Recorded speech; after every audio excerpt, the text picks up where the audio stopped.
디모데전서 3장 1절에서 7절입니다. 한 절씩 읽어봅니다. 신약성경 339페이지입니다. 이보다 이 말이여 곧 사람이 감독의 직분을 얻으려 함은 선한 일을 삼하는 것이라 함이로다. 그러므로 감독은 책망할 것이 없으며 한 아내의 남편이 되며 절제하며 신중하며 단정하며 나그네를 대접하며 가르치기를 잘하며 술을 즐기지 아니하며 부탁하지 아니하며 오직 관용하며 다투지 아니하며 돈을 사랑하지 아니하며 자기 집을 잘 다스려 자녀들로 모든 공손함으로 복종하게 하는 자라야 할지며 사람이 자기 집을 다스릴 줄 알지 못하면 어찌 하나님의 교회를 돌보리요. 새로 입교한 자도 말지니 교만하여져서 마귀를 정죄하는 그 정죄에 빠질까 하며 또한 외인에게도 난 증거를 얻은 자라야 할지니 비방과 마귀의 음모에 빠질까 염려하라. 아멘. 하나님께서 교회를 세우시고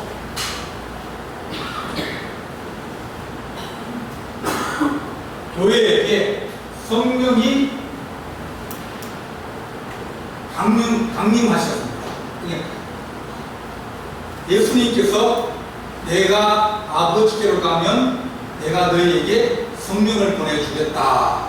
그래서 성령을 얘기하면 성령은 하나님의 영으로 특별히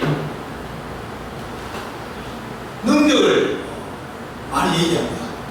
오직 성령이 너희에게 임하시면 너희가 뭘 받습니까?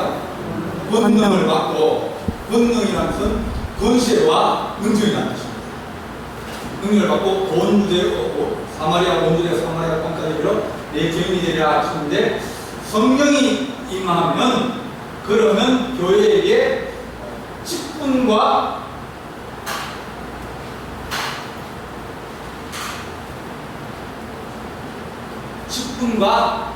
은사가 생기게 되십니다.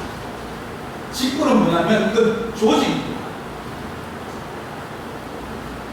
조직으로서 그 사람에게 어떤 일을 맡길까, 어떤 일에 합당한가, 그것을 해서 이제 집사님으로 혹은 권사님으로 장로님으로 이렇게 직분을 줍니다. 직분은 거기에 합당한 또 일이 있습니다. 사명이 있습니다.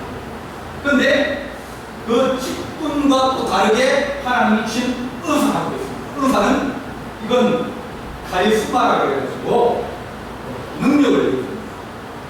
어떤 사람은 병 고치는 은사, 어떤 사람은 말씀을 잘 가르치는 은사, 어떤 사람들은 예언을 잘하는 은사, 어떤 사람은 방언 통역하기도 하고, 어떤 사람은 귀신을 내쫓기도 하고.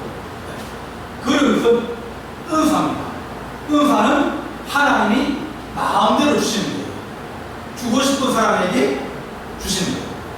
그러니까 은사는 다 받을 수도 있고, 하나만 받을 수도 있고, 두 개만 받을 수도 있고, 그럴 수 있습니다. 은사를 받은 사람들이 직분을 받기도 하고, 직분을 받으면 그 직분을 감당하기 위해서는 은사가 필요하면 또 하나님이 은사를 능력을 주십니다. 유령밖에 없고 능력을 안 주면 안 되니까 이 직분을 받은 사람들이 그 직분을 감당하도록 은사를 주시는 겁니다. 이렇게 하나님께서 교회를 세우고 난 다음에 교회가 성장하여 가면서 뭐가 필요하면 조직이 필요해집니다. 조직은 일을 효과적으로 혹은 효율적으로 일을 처리하기 위해서 생긴 것이 조직입니다. 모세가 이스라엘 백성을 데리고 이제 출애굽을 해가지고 광야로 갔습니다. 그 한 200만 명 되는 사람을 광야로 데리고 나왔는데, 이제 모세는 지도자가 되었습니다. 지도자는 제일 먼저 가지는 권한은 재판권이에요. 하나님 뜻이 무엇인지 그들에게 가르치기도 하고 누가 잘못했는지 그것을 이 하나님 말씀으로 쉽게 물어보기도 하고 그래서 옳고 그름을 분별하고 판단합니다. 그러니까 자, 한 사람을 불러가지고 왜 싸우느냐 물어보면 한 사람이 이 사람이 무슨 얘기를 하면 또 듣고 있다가 또 이 사람한테 또 물어보면 또 듣고 있다가 그러다 보면 둘이 또 싸우고 합니까? 그렇게 듣고 있으면 나중에 어떻게 될까요? 그런 분들이 있으면 하루에 일을 20가지 할까 할 수 있을까요? 네. 사람들은 줄을 쭉 서 있습니다.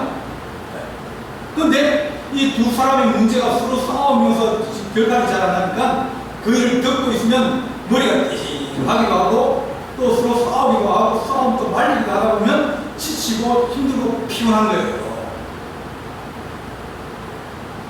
그러니까 모세가 그 일을 하고 나면 지쳐가지고 다른 일을 할 수가 없는 거예요.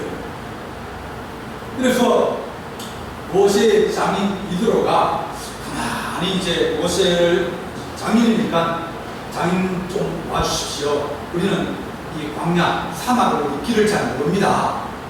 근데 당신은 여기에 사는 사람이니까 모래만 봐도 이거는 어디로 가는 거다. 이거는 어디로 가는 겁니다. 아니까 길자리가 좀 되어주십시오. 그 요청을 했어요. 그럼 알았다고. 왔는데 모세가 하고 있는 걸 가만히 보니까 저러다 죽는다. 왜? 아침 일찍부터 저녁까지 계속 재판을 해야 되니까 그리고 사람들은 뒤에 막 줄 서 있고 오늘 못 끝나면 내일 또 와야 되고 또 내일 또 와서 안 되면 그다음 또 와야 되고 그러니까 일을 처리하고 나는 사람들의 사고나 문제가 너무 많이 발생되니까 원망도 나오고 불평도 나오고 짜증도 나오고 일 처리는 느리고 그런 거예요. 또 그걸 하는 사람은 더 지쳐요. 그리고 다른 일을 할 시간이 없는 거예요. 그래서 이드로가 장인이 무사히 불렀어요. 이 사람아, 당신 그러다가 죽는다. 이게 하루 이틀 안 됐냐? 어떻게 365일 아침부터 저녁까지 그것을 듣고 또 판단하고 재판하고 그렇게 할 수 있겠느냐? 이렇게 하면 어떻게 되느냐? 조직을 짜라. 그래서 19장, 50장, 109장, 1000부장 이렇게 세워라. 19장이 뭐예요? 노가다 10장이에요. 노가다 10장이에요. 10장을 세워라. 10명이 그 사람을 다스리고 그 안에 일어난 일들을 해결하고 도와주고 그래라. 구역이 그런 거예요. 구역 안에 있는 일들을 자기들이 서로 기도해주고 또 그것을 기도해주고 또 도와주고 그러면서 교회 그 문제 안을 그것을 그 구역 안에서 해결하는 거예요.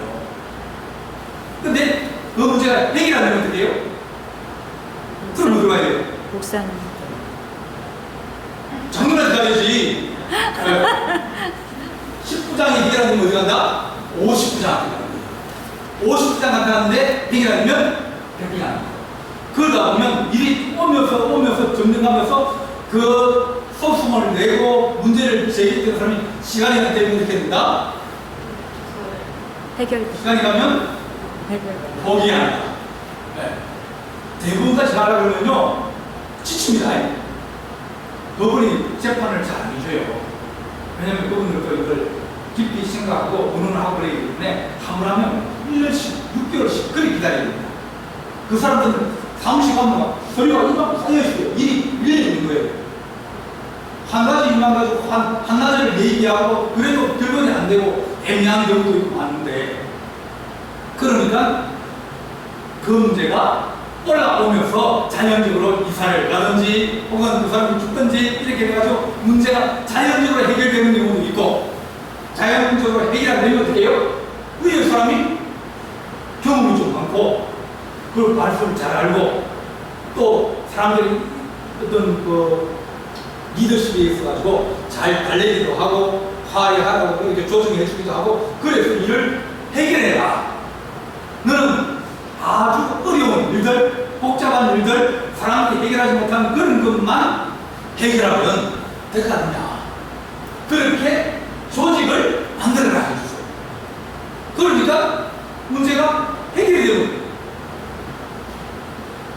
방식이라는 것은 일을 효과적으로 하고 일을 효율적으로 하기 위해서 만든 사람의 방법이에요.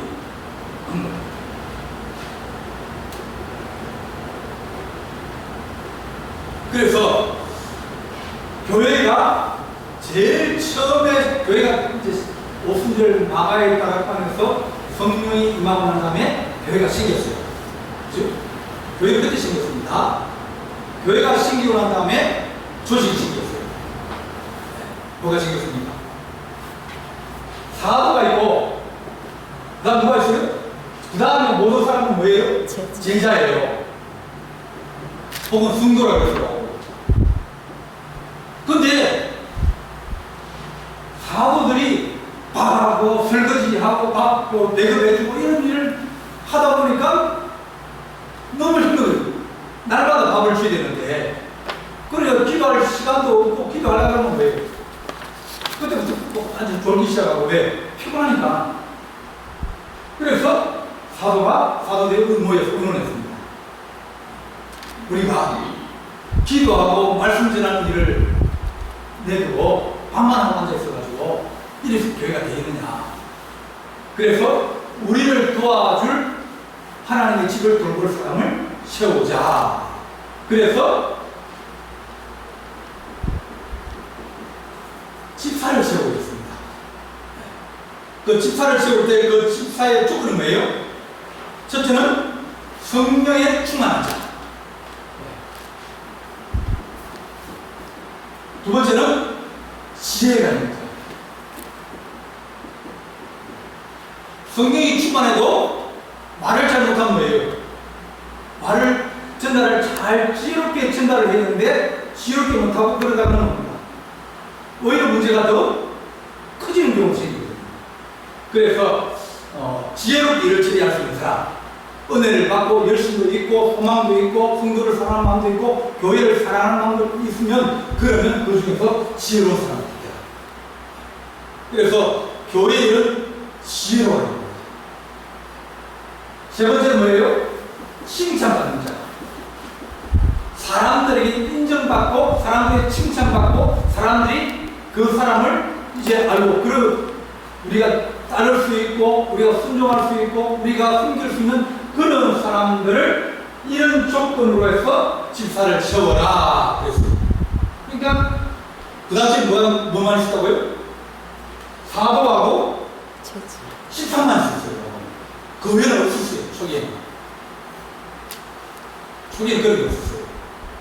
그런데 이제 은사도 있고 또 여러 가지 교회가 점점 커지고 그러다 보니까 또 뭐가 붙어요? 다른 일들을 해야 될 사람들이 생기게 되어지는 거예요. 교회 조직은 뭐예요? 조직은 변화할 수 있다. 바뀔 수 있다. 교회 목사 지금 우리 이제 목회하는 이제 사람을 보고 목사라고 합니다. 목양한다는 뜻입니다. 양 돌본다는 그런 뜻입니다. 목자가 그런 뜻입니다. 근데 목사라는 제도가 나중에 생겼어요. 나중에 생겼어요. 예배 소설이 나와요. 목사와 교사로 세웠다. 그러니까 그전에는 목사가 필요 없었어요. 왜? 사도들이 얘기를 하면 그걸 듣고 가서 그 동네 자기 집에 가서 자기 교회에 가서 똑같이 얘기를 해주는 거예요. 네. 얘기해주고. 그러면 그 사람들이 그 말을 듣고 모여서 이제 그 말씀 듣고 기도하고 끝나면 예배 끝나는 거예요. 근데 사도들이 이제 한 번씩 가시기 시작한 거예요. 순교하는 사람도 있고. 그러면서 교회가 AD 30년에서 35년 사이에 교회가 생겼는데 한 45년 일 되니까 야고보도 죽고 스데반도 죽고 막 죽는 거예요. 사람들이. 그러니까 누가 생깁니까? 교회가 하나님 말씀을 기록도 하고 또 그것을 전하는 것도 있어야 되고 또 성도들이 여러 곳에 교회가 생기니까 그 가운데서 생각지 못한 많은 문제들이 생기니까 그것을 조정하기도 하고 그것을 바로잡기도 하고 또 그것을 도와주는 그런 일들이 많이 필요하게 생겼습니다. 그러니까 결국은 교회가 커지고 상황이 변하면서 생기게 됩니다. 자, 우리 교회는 주차 정리 요원이 필요할까요? 없을까요? 필요 없어요. 네. 근데 만약 500명입니다. 그러면 주차 요원이 필요합니다. 네. 지금은 필요 없어요. 네. 또 우리 교회에 자리 정리하는 사람, 자리에 앉아보고 하는 사람, 그런 사람 필요할까요? 없을까요? 없어요. 필요 없어요. 자기 자리 다 있습니다. 늘 그 사람 나오니까 자기 자리 다 있어요. 그래서 출석 부리기가 쉬워요. 딱 앉으면 뭐예요? 실수요. 누가 하는지 다 보입니다. 왜? 자기 자리 나왔거든요. 누가 하는지 다 보이는 거예요. 저는 참 그 사람이 정한창 집안에 정한창 집안에 보는데 옆에 보니까 이 차에 뭐가 없는 거예요. 보니까 그래 쭉 찾았어요. 자기 자리 앉고 이쪽 자리 건너편에 여기 앉아 있는 거예요. 사람들이 교회가 적으면 자기 자리 앉고 다 자리가 남기 때문에 문제가 없는데, 근데 교회가 커지면 자리 앞자리는 네.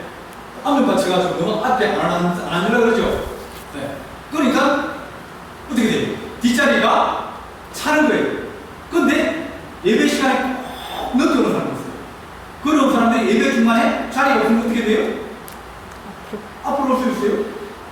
다 쳐다보고 있는데, 그러니까 어떻게 해요? 자리를 정리해요. 오시면 좀 앞자리로 앉으시라고. 그래서 뒷자리는 좀 비우고 나중에 오는 사람들이 앉도록 그렇게 정리가 필요합니다. 신방가고 상담하고 그런 일들이 필요해져요.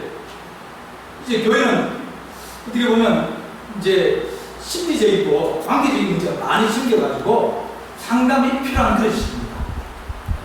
본사님이나 이런 분들이 이제 젊은 사람들이 좀 공부를 해가지고 상담을 공부하고 남의 마음을 읽을 줄 알아야 됩니다. 남의 마음을 읽을 줄 알고, 그리고 하나님 말씀도 알고, 병을 알아야 치료할 거 아닙니까? 그래서 그런 부분도 이제는 교회 안에서 필요할 수가 있어요. 각 교회가 필요한 모양대로 이제 조직이 생기기 시작하고 또 일을 분담시키기도 하고 그렇게 되어져 가는 겁니다. 자, 오늘 읽은 말씀에 3장 1절 한번 보겠습니다. 미쁘다. 믿을만하다. 미쁘다는 무슨 말이에요? 믿을만하다. 미쁘다는 믿을만하다 그런 것입니다. 옛날 말입니다. 네. 믿을만하다 이 말이에요. 네. 뭐 사람이 감독의 직분을 얻으려 하면, 네. 이제 여기에 뭐가 나왔으면 감독이 나왔어요. 감독. 다른 성경에서는 감독이라는 얘기가 잘 안 나옵니다. 나오긴 하지만 잘 안 나와요. 네. 그러니까 이 디모데전서는 나중에 쓰여진 거예요. 나중에 쓰여졌으니까 감독 제도가 생겼어요. 자, 그러면서 감독의 직분을 얻으려 하면 어떤 사람이 됩니까? 선한 일을 사모하는 것이라 함이로다. 그러니까 감독의 직분을 받으려고 하는 사람들은, 감독의 직분을 가지고 하려고 하는 사람들은 선한 일을 사모하는 사람이 된다. 그렇게 이제 얘기를 하고 있습니다. 우리가 사설을 얘기했는데 또 교회 안에서 누가 있냐면, 옛날에는 예언자가 있었습니다. 고린도전서에서 보면 예언에 대해서 아주 상세하게 얘기를 하고 있어요.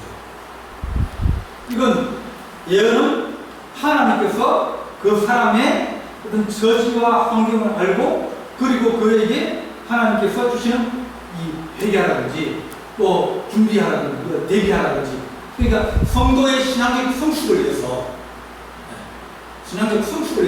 하나님이 예언하십니다. 그런데 사람들은 생각에 예언은 뭐라고 해요? 복 받을 거냐 안 받을 거냐, 어떻게 하면 돈을 벌고 어떻게 하면 또 좋은 자리에 취직할 거냐, 그걸 자꾸 얘기해달라고 그렇게 물어봅니다. 근데 하나님은 그 사람의 직장 이런 가라 저 가라 막 그러면 뭐 누구를 만나 이 사람이 좋은 이 사람 가라 그렇게 하려는 것이 기본적으로 예언의 목적이 아닙니다. 예언은 영적인 성장과 성숙, 그리고 교회를 위해서 하나님이 예언하게 하십니다. 그것이 어떻게 보면 다가오는 재난이나 재앙이나 심판에 연결되어질 수도 있어요. 네. 그래서 예언자들을 얘기하는데, 초대교회 시대는 바울이 복음을 전하다가 예루살렘으로 가라 그랬어요. 근데 예루살렘으로 가라 그러는데 이제 다시 철수를 해가지고 가는 길에 이제 빌립의 딸이 하면서 내가 어제 꿈을 꿨는데 당신이 묶여서 아프다, 죄인 몸을 아프다, 그러니까 예루살렘에 올라가지 마십시오. 올라가면 당신 잡힙니다. 그렇게 얘기를 했어요. 그러니까 바울에게 왜 잡혀가는 모습을 그 빌립의 딸 예언자에게 얘기를 해주셨을까요? 피하라고요? 잡히지 말라고 얘기를 해주겠습니까? 안 그러면 잡히니까 마음의 각오를 단단히 해라, 그렇게 주신 거예요. 예언한 사람은 피하라고 그렇게 하지 말고 피하십시오. 내게 그렇게 보여주는데 피하는 게 안 잡힐 겁니다. 위험을 모면할 수 있을 겁니다. 그렇게 얘기를 했는데 사도 바울은 아니다. 주님이 내게 원하는 게 땅까지 로마까지 가서 복음 전하는 거야. 그러면 내가 잡혀가더라도 내가 가겠다. 그러면서 같은 예언을 두고 해석이 달라져 버리는 거예요. 주님이 보여주면 그 예언자 빌립의 딸에게 보여주는데 빌립의 딸은 가지 말라 그랬는데 바울은 가겠다 그랬어요. 아가보라는 사람도 마찬가지고 교회 안에서 예언자들이 많이 있었습니다. 자, 고린도전서 14장 23절을 보겠습니다. 고린도전서 14장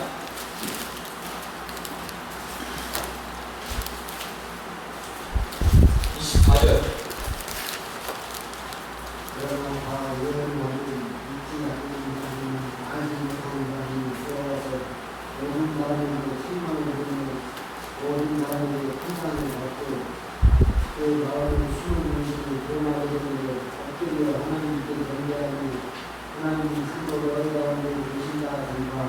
네, 자, 다 예언하면 믿지 않은 남들이 알지 못하는 자리로서 저 사람은 분수했냐, 네, 그렇게 얘기한다는 거예요. 자, 그러면서 29절 한번 보겠습니다. 29절. 예언하는 자는 몇이나? 둘이나 셋이나 말하게 하고, 또 어떻게 한다? 다른 이는 분별하게 할 것이고. 그러니까 예언은 이건 아주 위험한 겁니다. 예언. 그건 수술용 칼 같습니다. 사람을 살리려 그러면, 중앙병이면 살리려 그러면 어떻게 돼요? 수술을 해야 돼요. 네. 수술하는데, 근데 장이 먼저 봐가지고 그냥, 이거 같으니까 수술하고 수술했는데, 안 해보면 어떡하려고. 그래서 의사들이 수술할 때는 어떻게 한다? 민병희 의사가 같이 모여가지고 의논을 해요. 진짜 수술을 해야 될 건가? 수술하면 어떻게 해야 될 것인가? 그들이 자기는 그렇게 확신을 하고 있어도 이것이 내가 확신하는 것과 또 다른 사람이 보는 것이 서로 달라가지고 몇 명이 함께 모여서 이걸 어떻게 수술할 건지, 수술을 빼야 될 건지, 어디를 해야 될 건지 그걸 서로 의논을 해요. 그러고 난 다음에 수술을 하는 거예요. 자, 수술 칼이 있는데 이 칼은 좋은 칼이에요? 안 좋은 칼이에요? 좋은 칼입니다. 칼이 안 좋으면 어떻게 된다? 부엌에 칼이 있어요. 칼이 안 들면 어떻게 해요? 남은 고기 먹으러 그러다가 네, 안 들면 삐끗하다 보면 삐끗하면 누구 고기 먹어요? 자기 사. 고기 먹는 거예요. 그러니까 칼은 뭐예요? 요리사에게는 칼이 잘 들어야 됩니다. 의사에게는 칼이 잘 들어야 됩니다. 그래야 요리를 잘하고 수술을 잘할 수 있는 거예요. 그런데 잘 못하는 사람이 좋은 칼을 가지면 어떻게 돼요? 꼭 그렇다고 수술하자는 사람 있지 않습니까? 그럼 어떻게 돼요? 장수 잘하니까 그러면서 늘 째고 자르고 그렇게 하면 그러면 좋은 의사입니까? 아니에요. 칼이라고 하는 것은 설 수 있는 사람, 잘 쓸 수 있는 환자를 어떻게 하면 살릴 수 있을까? 환자를 어떻게 하면 치료할 수 있을까? 그걸 생각을 하고 칼을 안 대고도 살릴 수 있으면 칼을 안 대릴 것이고 칼을 대리려면 어떻게 하는지 잘 칼을 대가지고 사람을 살리고 건강하게 하는 것이 중요한 거예요. 예언도 마찬가지예요. 예언은 그 사람의 어떤 마음의 중심이나 문제가 지금 드러나는 거거든요. 어떤 사람들은 이제 영적으로 좀 이게 그한 사람들은 저 사람이 무슨 죄를 짓는지 눈에 보여요. 저는 그런 거 걱정 안 하십니까? 보여요. 그러면 진짜 그런 사람이 있어요. 그러면 그 사람은 어떠래요? 마음을 편하다는 거라고. 사람마다 다 이게 잘못이 보이니까 네, 다 나쁜 놈들이에요. 다 죄인들이에요. 그것이 어떻게 쓰느냐에 따라서 하나님께서 그런 은사를 주는데 그걸 가지고 그 사람을 잘 위로를 하고 또 그 사람을 잘 세우고 그렇게 하려고 주시는 은사인데 그렇지 않고 야 너 죄졌지 너 그렇게 되냐 너 그러면서 그 사람을 지적해가지고 망신을 주고 그 사람을 힘들게 하고 그렇게 하면 그 사람이 회복된 게 아니라 오히려 더 시험에 빠져버릴 수 있는 거예요. 좋은 것인데 불구하고 사용을 잘못하면 서투르면 문제지. 그래서 예언할 몇 명? 둘이나 셋이 말하게 할 때 혼자 하지 말고 세 명 아주 같이 하게 해라. 같이 하게 하는데 이 세 사람이나 두 사람 말이 같은 거예요. 하나님의 한 영인데 이 사람과 이 사람 서로 다른 모습이에요. 둘이 다르면 무효예요. 왜? 누가 그런지 모르잖아요. 세 명이 있으면 세 명이 뭐 같아요. 왜냐면 같은 하나님인데 그러면 똑같은 걸 주실 거 아닙니까? 근데 서로 다르면 안 되는 거예요. 세 명을 하고 또 말하는 겁니다. 또 뭘 기도했죠?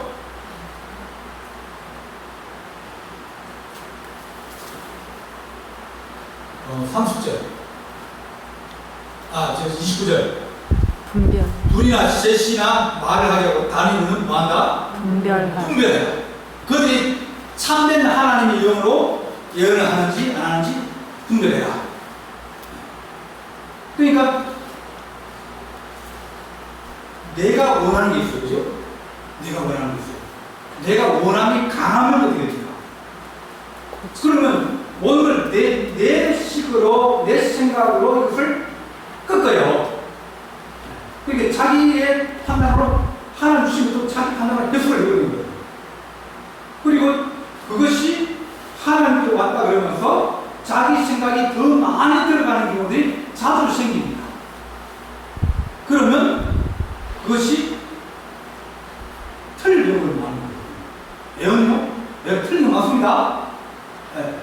예언은 좋은 것이지만 그러나 한 사람이 그냥 해버리면 문제가 많이 생길 수 있어요. 그래서 여러 사람이 하고 그걸 분별하고 옳게 하는지 다르게 하는지 그것을 분별하는 그 사람을 두라. 그러니까 예언은 아주 좋은 의사예요. 하나님의 신뢰하는 의사예요.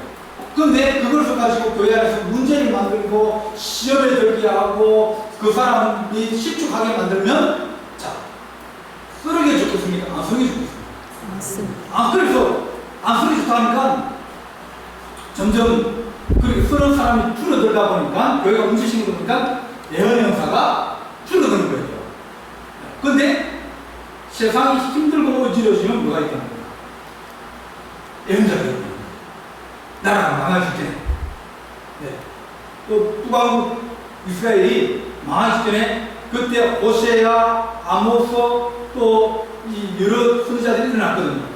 예루살렘 유다가 망할 때도 미가, 에레미야, 에스겔 이런 선지자들이 일어났어요. 그러니까 위기가 오고 어려움이 오고 타락이 심하면 하나님께서 주의 종을 일으켜서 그것을 예언하게 하시고 그것을 지적하게 하시고 그걸 고치게 하시는 거예요. 그걸 할지라도 순수와 질서에 따라 서게 되지 유튜브를 통해 가지고 자기 마음대로 말해서 안 된다. 뭐 유튜브 통해서 또 하는 사람 많이 있거든요. 한국에 전쟁이 언제 일어난다고 그런 얘기 하는 사람이 있습니다. 예언이라는 것은 아주 좋고 교회에 유익하고 그렇게 되면서 뭐라 그랬습니까?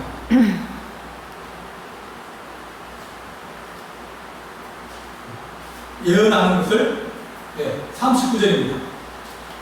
그런 즉 내형제들아 예언하기를 사모하며 방언 말하기를 금하지 말라. 왜? 좋은 것인데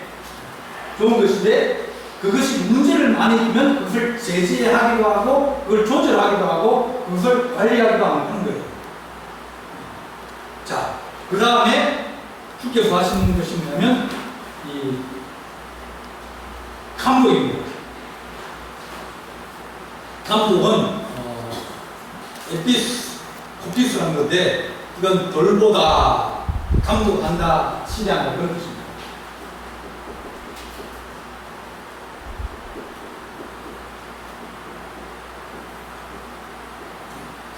돌보다 그런 거예요. 목양에 가까운 게 감독이에요. 우리는 생각하기를 감독은 관찰한다, 또 그것을 지도한다, 관리한다 그런 뜻을 가지고 있는 것 같은데 사실은 그 뜻의 원어를 보면 돌보고 치리하고 그리고 그를 살핀다. 지대보다는 돌봄에 더 많은 것을 가지고 있어요. 그래서 사도행전 20장 28절은 여러분들은 양떼를 위하여 조심하라. 성령이 그들 가운데 여러분을 감독자로 삼고 하나님이 자기 피로 사신 교회를 보살피게 하였다. 그랬습니다. 감독자를 세웠다 그랬습니다. 감독자는 처음에는 감독자가 몇 명이 없었어요. 그럴 수 있는 역량을 가지거나 그럴 수 있게 할 수 있는 사람이 적은데 교회가 점점 많아지다 보니까 감독자들이 많이 생겨났습니다. 각 교회마다 감독자가 거의 다 있었다는 그런 이 초대 교회 문서에 그렇게 나오게 합니다. 이렇게 감독은 어떻게 보면 사도들을 때려보고 난 다음에 목회와 그리고 다스리는 장로, 가르치는 장로 그 모든 것을 합쳐놓은 그런 초기의 제도가 감독제도다. 목사보다 더 먼저 있었던 제도다. 그렇게 볼 수 있습니다. 그래서 이제 그 교회 어른 중에서 이 장로님은 어떤 장로가 있죠? 가르치는 장로가 있고 지휘하는 장로가 있습니다. 그러니까 장로는 여기서 다시 목회자가 처음에 포함되는 거예요. 목사가 나오기 전에 감독과 이 장로는 비슷한 의미예요. 그래서 말씀을 가르치는 사람 혹은 교회를 치리하는 사람 이 두 가지가 서로 같이 있기도 하고 나누어지기도 하고 교회가 그 당시는 이제 변해가는 과정 속에 있으니까 감독이라는 그 안에 감독 이끌어 이 장로와 같은 거예요. 그래서 감독은 가르치기도 하고 또 관리하기도 하고 감독하기도 하고 그런 기능을 같이 가지고 있었던 그런 제도입니다. 그래서 오늘 이거 말씀드린 장로는 이 문서가 목회적 에베소서가 나중에 기록되었구나 하는 것을 우리가 알 수 있습니다. 자, 오늘 본문을 다시 돌아가겠습니다. 목사는 어떤 사람이 목회 감독은 순한 일을 사모하는 것이라. 그러니까 그들이 이 감독이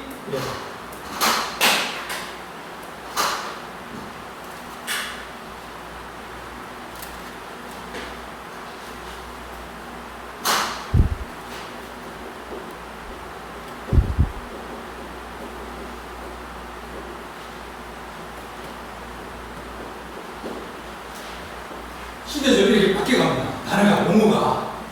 그리고 이게 좀 분리되기도 하고. 그런데 이렇게 감독 일을 사모하는 사람, 그걸 하고 싶은 사람은 무슨 목적을 가지고 있다? 선한 목적. 선한 목적을 가지고 있다. 하려는 목적이 술이 된다. 그러면 목회자나 장로님이나 또 뭐 저기 뭐 지방회장이나 뭐 강동원 총회장 이런 사람들이 자 총회장을 왜 하려고 그럴까요?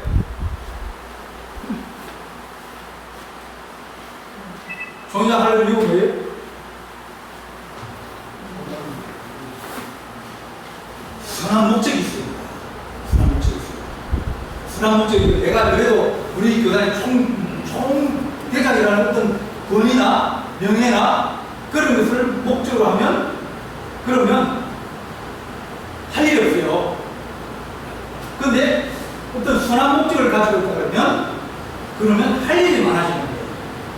그리고 선한 목적을 가지면 그가 그걸 위해서 희생하고 봉사하고 많이 섬기는 자세가 있어요. 어떤 사람들은 총회가 되면 돈을 많이 씁니다. 뭐처럼 후에 나가지고 교회가 무너지는 교회가 있는데 그런 교회 총회장이 방문한다고 이제 문자가 왔거든요. 그런 것을 이제 등록을 좀 해달라고 했습니다. 자, 시골에 가서 교회가 무너졌다. 교회가 무너졌는데 저희 그걸 수리하려고 하니까 3천만 원입니다. 그럼 어떻게 돼요? 3천만 원입니다. 그럼 어떻게 돼요? 모금에. 모금하려면 누가 모금하려면 자기가 500만 원 넣었든지 1000만 원 내놔야 돼요. 그래야 하지 그럴 수 있죠. 남은 돈으로 커플하면 안 되는 거예요. 남은 돈으로 자기는 저기 뭡니까 코가 나오는데 누구 손으로 코 풀어요? 남의 손. 자기 손에 코 묻으니까 싫어가지고 다른 사람이 코 잡고 이렇게 그러면 안 된다는 거예요.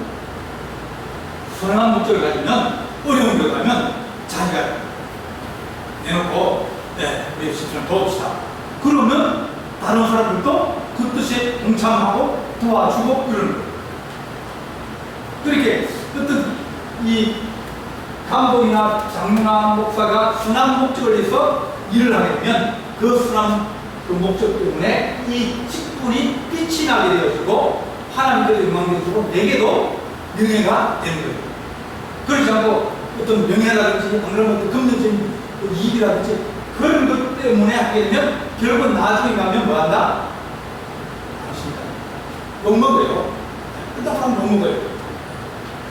자, 이번에 그러므로 감독은 책망할 것이 없으며 한 아내의 남편이 되며 절제하며 신중하며 단정하며 나그네를 대접하며 가르치를 잘하며 술을 즐기지 아니하며 구타하지 아니하며 관용하며 다투지 아니하며 돈을 사랑하지 아니하며 자기 집을 잘 다스려 자녀들로 모든 웅성함으로 복종하게 하는 자라야 할지며.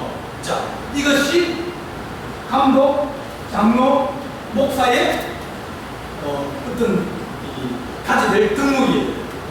자, 그러면 이런 사람이 있을까요, 없을까요? 네. 있어도 다행이고요. 네. 힘들어요. 책망할 것이 없다. 사람이 어떻게 나 좋아하는 사람도 있고 나 싫어하는 사람도 있어요. 가면 어떤 알고 사람들이 누구 신망하는 그렇게 얘기하는 사람도 있고 어떤 사람도 있고 놀러 가는 거보다 왜? 길을 걸어가고 한 사람은 신망하러 가는가 생각하고 그렇게 얘기하는 사람 어떤 사람은 어디 놀러 가는 것보다 생각하면서 뭘 보고 다닌다고 그렇게 비방하고 뭐 그럴 수 있어요. 목회자는 이혼하면 사회 못합니다. 저희들은 이혼하면 끝이에요. 그러니까 문제가 많이 생겨가지고 왜냐면 자기는 열심히 하려고 하는데 사물 쪽에 문제 생겨가지고 이혼을 해버린 거예요. 그러니까 사회를 못하는 거예요. 못하는 거지. 자기 그런 경우도 있고 절제하며 신중하며 단정하며 나그네를 잘 대접하며 가르치기를 잘하며 술을 즐기지 않으며 구타하지 않고 관용하지 않고 동사랑하지 않고 자기 집 잘 다스리고 이러면 선한 목자라. 그런데 여러분들이 사람에게 너무 기대하지 마세요. 기대가 크면 뭐가 크다고? 실망. 실망이 크다. 그러니까 우리가 그 사람이 애를 쓰고 힘을 쓰고 그래도 그 사람의 역량이나 그런 것들이 한계가 있어요. 가르치는 것도 그렇고 쓸 것도 그렇고 전부 다 한계가 있는 거예요. 어떻게 다 잘할 수 있어요. 그러니까 이런 사람이 목회자가 되려고 그러고 혹은 그런 직분을 맡으려고 그러면 이런 것이 우리에게 모범을 삼고 이런 길을 가려고 그러고 이렇게 살아가려고 애를 쓰고 또 안 되면 또 기도하고 회개하고 그러면서 자꾸 노력하고 애 쓰고 회개하고 그러다 보면 조금씩 변해 가는 거예요. 그래서 이제 최근에 뭐 한다고요? 선대하는 거예요. 그래서 큰 바위 여기 있잖아요. 보던 같은 거 닮아요. 처음에 안 그랬는데 자꾸 그걸 가슴에 품고 그렇게 쓰려고 그러고 애를 쓰려고 그러다 보면 그러면 그렇게 변해간다. 목회자들이 처음에는 우리 전도사님이나 혹은 뭐 저기 부목사님이나 보면 마음에 안 드는 것도 생기고 뭐 이렇게 그런데 시간이 지나면서 점점점 성장하고 좋아지는 사람들이 많이 있어요. 물론 안 그런 사람도 자기 개발이 늦어서 안 그런 사람도 있지만 사람이 너무 기대를 하면 실망하게 되면 그러면 관계가 깨져버립니다. 조금만 잘해도 됩니다. 잘한다 그러면 기분이 좋잖아요. 누가 좋아요? 여러분이 좋은 거예요. 네. 여러분이 좋은 거예요. 왜? 목회자 때문에 시험이 안 돼요. 우리 목사님은 노래도 잘해야 되고, 소리도 잘해야 되고, 교회도 잘 돌봐야 되고, 운전도 잘해야 되고, 뭐도 잘해야 되고. 그렇게, 그런 사람이 좋은 목사님을 생각했는데, 그거 중에 하나가 빠지면 왜요? 시험. 이 목사님, 왜 저래? 그렇게 하면 왜요? 그러면 끼리치가 높아가지고, 실망하게 되고, 그러면 이제 마음에 이제 안 차는 거예요. 그러다 보면, 우리도 마찬가지예요. 우리 이제 장로님들에게 얼마나 큰 기대를 가지고 있겠습니까? 우리 장로님? 네. 근데 사람에게 큰 기대하면 금방 실망합니다. 기대 좀 잘하면 또 더 기대를 또 가지거든요. 더 잘하고 또 기대하고 또 더 요구하고 자꾸 요구합니다. 그럼 그 요구에 못 따라가면 그때부터는 관계가 깨지는 거예요. 그리고 남편도 마찬가지예요. 부인도 마찬가지예요. 기대하면 너무 큰 걸 기대하면 그러면 실망하게 되고 실망하게 되면 싸우게 되고 어려워지는 거예요. 하나님께서 이렇게 말씀하시는 이유가 이런 사람이 되어야 되고 교회는 이런 사람이 될 수 있도록 기도하고 그래야 된다. 어려운 시기가 오면 제일 먼저 뭐가 어려워진다고요? 목회자가 어려워져요. 이제 앞으로 되면 목회자가 어려워질 거예요. 목회자 분위기가 어떻습니까? 없습니다. 늘 불안한 거예요. 쫓겨나가죠. 그리고 목회자는 전에는 사명 가지고 한번 오면 끝까지 가야 되는데 요즘은 안 됩니다. 답답합니다. 빨라서 하고 있는데요. 네. 그러니까 그리고 신학대학이 점점 지원자가 줄어요. 지원자가 줄면 무슨 문제냐면 질이 떨어져요. 그냥 만약 100명 뽑는데 90명이 왔다. 그럼 몇 명 떨어져요? 떨어지는 없어요. 이 중에 전과자가 있고 이 중에서 뭐 저기 성실하지 약한 그런 사람이 있어요. 떨어져요? 안 떨어져요? 안 떨어져요. 왜? 미란인데요. 그런 문제가 생기는 거예요. 물론 좋은 분도 있어요. 좋은 분도 있지만 전체적으로 질이 떨어지면 목회자의 질이 떨어지면 어떻게 된다? 교회가 어려워집니다. 그래서 하나님 우리가 목회자들에게 기대하고 그런 게 아니라 목회자를 기도해주고 자꾸 이제 격려해주고 그러다 보면 자꾸 만들어져가고 변화해가면서 사명을 끝까지 감당할 수 있게 되어집니다. 오늘 강복부에 자격을 받는데 제도는 계속 바뀌고 있어서 그런 제도 속에서 하나님 우리가 사명 가지고 살아가는 그런 믿음의 삶이 되게 하여 주옵소서. 그렇게 기도하는 우리 성도 되기를 간절히 바랍니다. 기도하시겠습니다. 사랑의 하나님 아버지, 우리 하나님께서 교회를 세우시고 또 직분자를 세우시며 또 주의 목회자를 세워서 교회를 하나님 섬기며 황태를 돌보게 하시고 또 하나님 말씀을 증거하게 하셨사오니 하나님 사명 가지고 끝까지 달려갈 수 있는 은혜와 은총을 더하여 주시고 그리스도께서 말씀하신 그 모양을 따라서 날마다 애를 쓰며 힘쓰며 기도하며 우리가 나아갈수록 주님께서 도와주시옵소서. 우리 주님께서 함께 하시는 사옵고 예수님의 이름으로 기도하옵나이다.